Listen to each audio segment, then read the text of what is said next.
To the GPT-4 developer demo live stream. Honestly, it's kind of hard for me to believe that this day is here.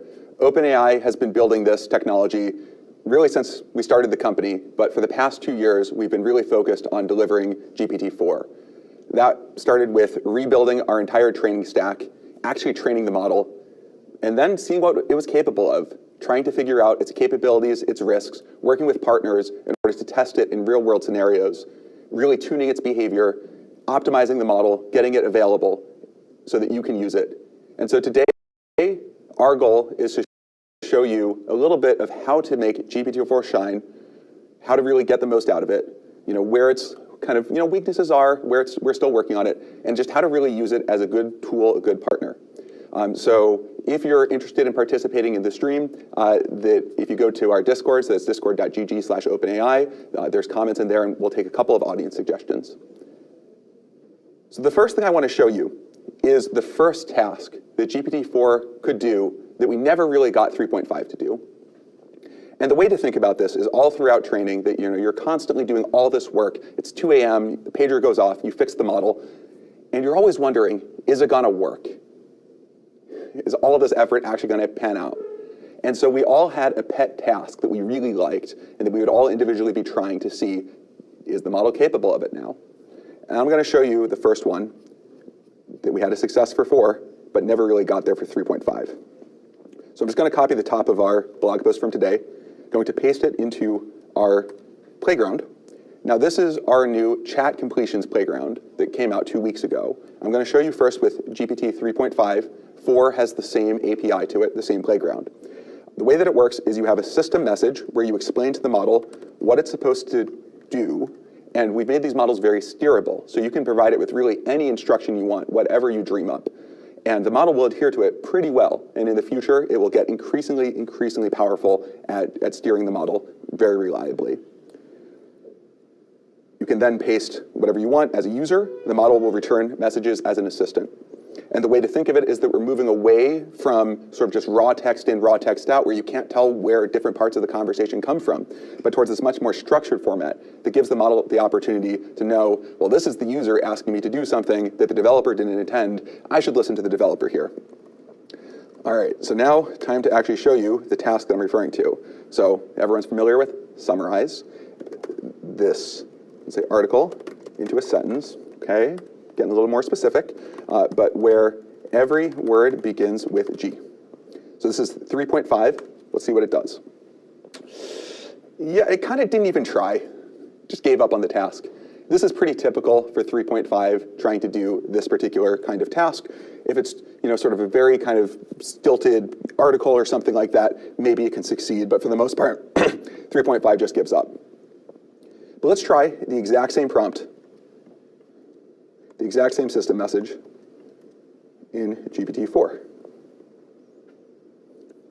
So kind of borderline, whether you want to count AI or not. But so let's say AI doesn't count. That's cheating. So fair enough. The model happily accepts my feedback. So now, to make sure it's not just good for G's, I'd like to turn this over to the audience. I'll take a suggestion on what letter to try next. In the meanwhile, while I'm waiting for our moderators to pick the lucky letter, I will give a try with A. But in this case, I'll say GPT-4 is fine. Why not? Also, pretty good summary. So I'll hop over to our Discord. All right. Wow, people are being a little ambitious here. I'm really trying to put the model through the paces. We're going to try Q, which, if you think about this for a moment, I want the audience to really think about how would you do a summary of this article that all starts with Q. It's not easy.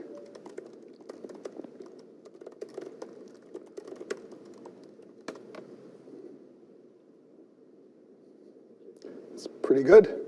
That's pretty good. All right, so I've shown you summarizing an existing article. I want to show you how you can flexibly combine ideas between different articles. So I'm going to take this article that was on Hacker News yesterday, copy paste it into the same conversation so it has all the context of what we were just doing. I'm going to say, find one common theme between this article and the GPT-4 blog. So this is an article about Pinecone, which is a Python web app development framework, and it's making the technology more accessible, user-friendly. If you don't think that was insightful enough, you can always give some feedback and say, that was not insightful enough, please. No, I'll just leave it there, leave it up to the model to decide. So bridging the gap between powerful technologies and practical applications. Seems not bad. And of course, you can ask for any other kind of task you want using its flexible language understanding and synthesis. You can ask for something like, now turn the GPT-4 blog post into a rhyming poem.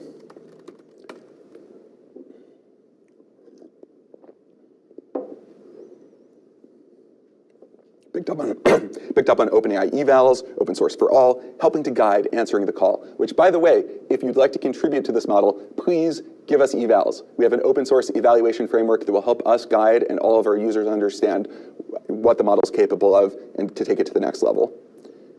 So there we go. This is consuming existing content using GPT-4 with a little bit of creativity on top. But next, I want to show you how to build with GPT-4. What it's like to create with it as a partner. And so the thing we're going to do is we're going to actually build a Discord bot. I'll build it live and show you the process, show you debugging, show you what the model can do, where its limitations are, and how to work with them in order to sort of achieve new heights. So the first thing I'll do is tell the model that this time it's supposed to be an AI programming assistant. Its job is to write things out in pseudocode first, and then actually write the code. And this approach is very helpful to let the model break down the problem into smaller pieces. And then that way, you're not kind of asking it to just come up with a super hard solution to a problem all in one go.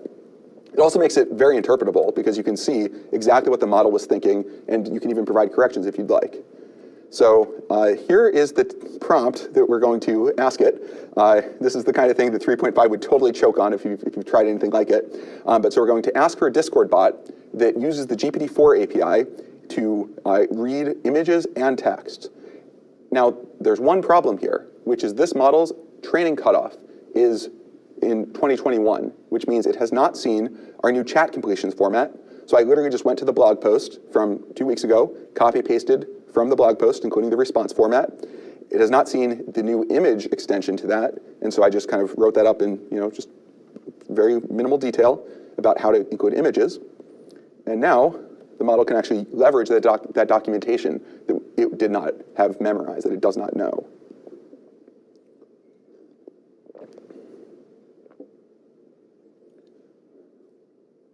And in general, these models are very good at using information that it's been trained on in new ways and synthesizing new content. And you can see that right here, that it actually wrote an entirely new bot. Now, let's actually see if this bot is going to work in practice. So you should always look through the code to get a sense of what it does. Don't run untrusted code from humans or from AIs. And one thing to note is that the Discord API has changed a lot over time, and particularly that there's one feature that has changed a lot since this model was trained. Give it a try. In fact, yes, we are missing the intents keyword. This is something that came out in 2020. So the model does know it exists, but it doesn't know which version of the Discord API we're using. So are we out of luck? Well, not quite. We can just simply paste to the model exactly the error message. Not even going to say, hey, this is from running your code. Could you please fix it? We'll just let it run. And the model says, oh yeah, whoops, the intents argument. Here's the correct code. Now let's give this a try. Once again, kind of making sure that we understand what the code is doing.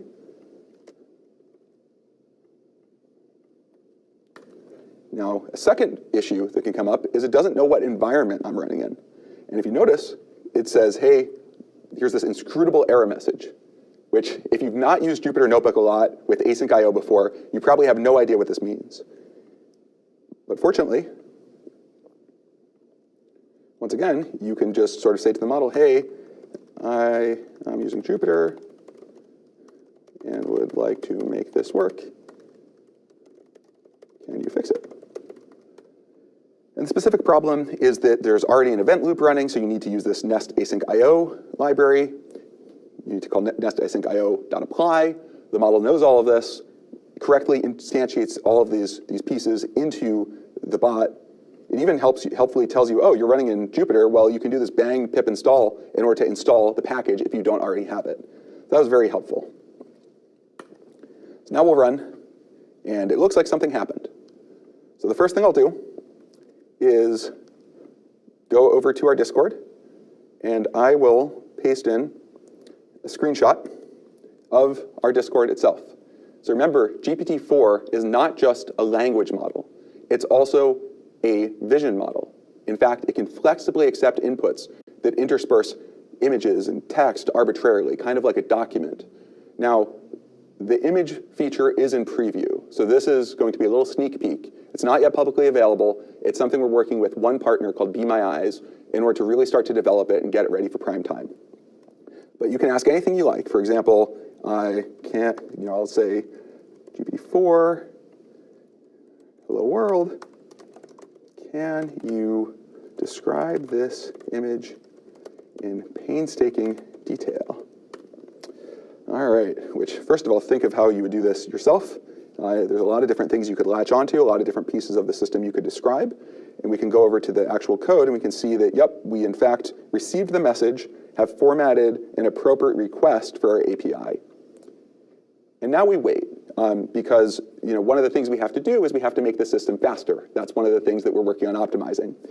In the meanwhile, I just want to say to the audience that's watching, we'll take an audience request next. So if you have an image and a task you'd like to accomplish, please submit that to the Discord. Our moderators will pick one that we'll run.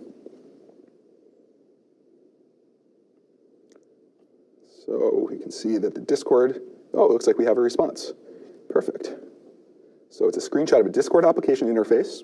Pretty good. Did not even describe it. It knows that it's Discord. There's probably Discord written there somewhere where it just kind of knows this from prior experience. Server icon labeled GPT-4 describes the interface in great detail. Talks about all the people telling me that I'm supposed to do Q. Very, very kind audience.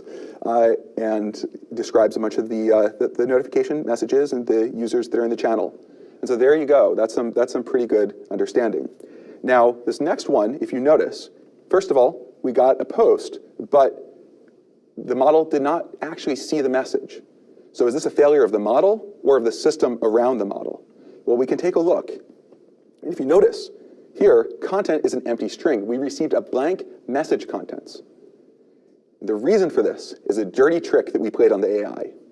So if you go to the Discord documentation and you scroll through it all the way down to, it's hard for me to even find, honestly, to the message content intent. You'll see this was added as of September 2022 as a required field. So in order to receive a message that does not explicitly tag you, you now have to include this new intent in your code. Remember I said intents have changed a lot over time. This is much newer than the model is possibly able to know. So maybe we're out of luck. We have to debug this by hand. But once again, we can try to use GPT-4's language understanding capabilities to solve this. Now keep in mind, this is a document of I think this is 10,000, 15,000 words, something like that. It's not formatted very well. This is literally a Command-A copy-paste. This is what it's supposed to parse through to find in the middle of that document that, oh yeah, message contents, that's required now. But let's see if it can do it. So we will ask for, I am receiving blank message contents. Why could this be happening? How do I fix it? So one thing that's new about GPT-4 is context length. 32,000 tokens is kind of the upper limit that we support right now. And the model is able to flexibly use long documents. It's something we're still optimizing, so we recommend trying it out, but not necessarily sort of really scaling it up just yet, unless you have an application that really benefits from it. So if you're really interested in long context, please let us know. We want to see what kinds of applications it unlocks. But if you see, it says, oh yeah, message content intent was not enabled, and so you can either ask the model to write some code for you, or you could actually just, do it the old-fashioned way. Either way is fine. I think that this is an augmenting tool, makes you much more productive, but it's still important that you are in the driver's seat and are the manager and knows what's going on. So now we're connected once again. And Boris, would you like to rerun the message?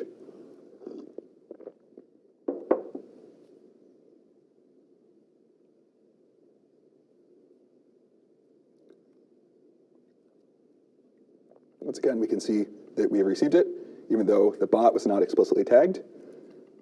Seems like a pretty good description. Interesting. This is an interesting image, actually. It looks like it's a Dolly-generated one. And let's actually try this one as well.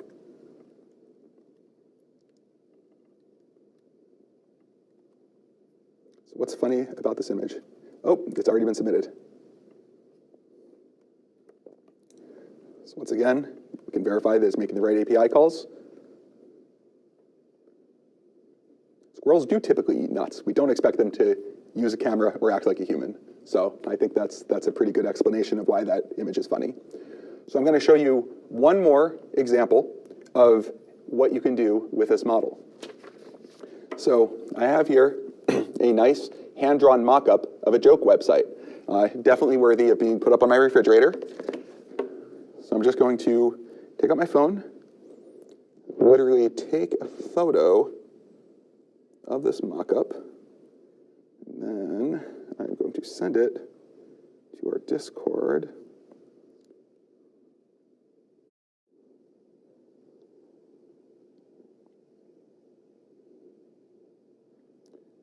All right, going to send it to our Discord.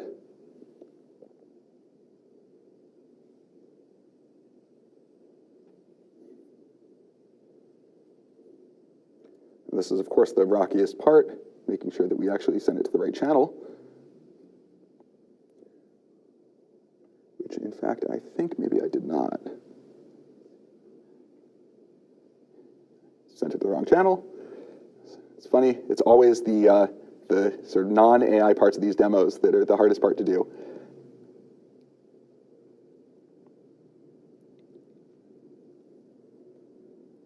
And here we go. Technology is now solved. And now we wait. So the thing that's amazing in my mind is that what's going on here is we're talking to a neural network. And this neural network was trained to predict what comes next. Right? It played this game of sort of being shown a partial document and then predicted what comes next across an unimaginably large amount of content. And from there, it learns all of these skills that you can apply in all of these very flexible ways. And so we can actually take now this output. So literally we just said to output the HTML from that picture. And here we go. Actual working JavaScript, filled in the jokes. For comparison, this was the original of our mockup. And so there you go, going from hand-drawn, beautiful art, if I do say so myself, to working website. And this is all just potential, right? You can see lots of different applications. We ourselves are still figuring out new ways to use this. So we're going to work with our partner. We're going to scale up from there, but please be patient because it's going to take us some time to really make this available for everyone. So I have one last thing to show you. I've shown you reading existing content. I've shown you how to build with the system as a partner. The last thing I'm going to show is how to work with the system to accomplish a task that none of us like to do, but we all have to. So you may have guessed, the thing we're going to do is taxes. Now note that GPT is not a certified tax professional, nor am I, so you should always check with your tax advisor. But it can be helpful to understand some dense content, to just be able to empower yourself to be able to sort of solve problems and get a handle on what's happening when you could not otherwise. So once again, I'll do a system message. In this case, I'm going to tell it that it's tax GPT, which is not a specific thing that we've trained into this model. You can be very creative if you want with the system message to really get the model in the mood of what is your job, what are you supposed to do. So I pasted in the tax code. This is about 16 pages worth of tax code. And there's this question about Alice and Bob. They got married at one point, and here are their incomes, and they take a standard deduction. They're filing jointly. So first question, what is their standard deduction for 2018? So while the model is chugging, I'm going to solve this problem by hand to show you what's involved.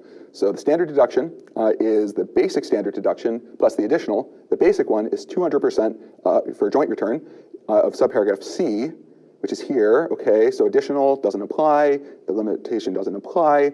Okay, none of these apply. Oh, wait, special rules for taxable year 2018, which is the one we care about, through 2025, you have to substitute 12,000 for 3,000. So 200% of 12,000, 24,000 is the final answer. If you notice, the model got to the same conclusion, and you can actually read through its explanation. And to tell you the truth, the first time I tried to approach this problem myself, I could not figure it out. I spent half an hour reading through the tax code, trying to figure out this back reference and why there's subparagraph, just what's even going on. It was only by asking the model to spell out its reasoning, and then I followed along, that I was like, oh, I get it now. I understand how this works. And so that, I think, is where the power of this system lies. It's not perfect, but neither are you. And together, it's this amplifying tool that lets you just reach new heights. And you can go further. You can say, okay, now calculate their total liability.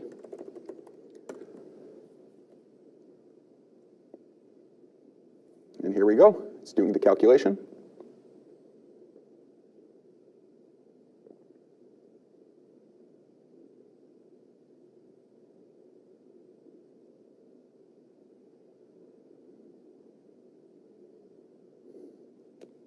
Honestly, every time it does it, it's amazing. This model is so good at mental math. It's way, way better than I am at mental math. It's not hooked up to a calculator. That's another way that you could really try to enhance these systems. But it has these raw capabilities that are so flexible. It doesn't care if it's code. It doesn't care if it's language. It doesn't care if it's tax. All of these capabilities in one system that can be applied towards the problem that you care about, towards your application, towards whatever you build. And so to end it, the final thing that I will show is a little other dose of creativity, which is now summarize this problem into a rhyming poem.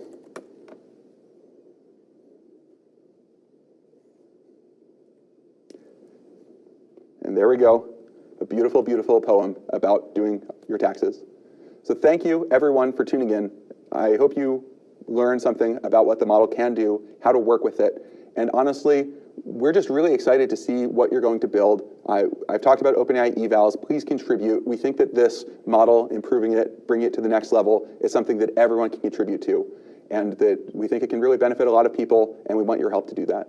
So thank you very much. We're so excited to see what you're going to build.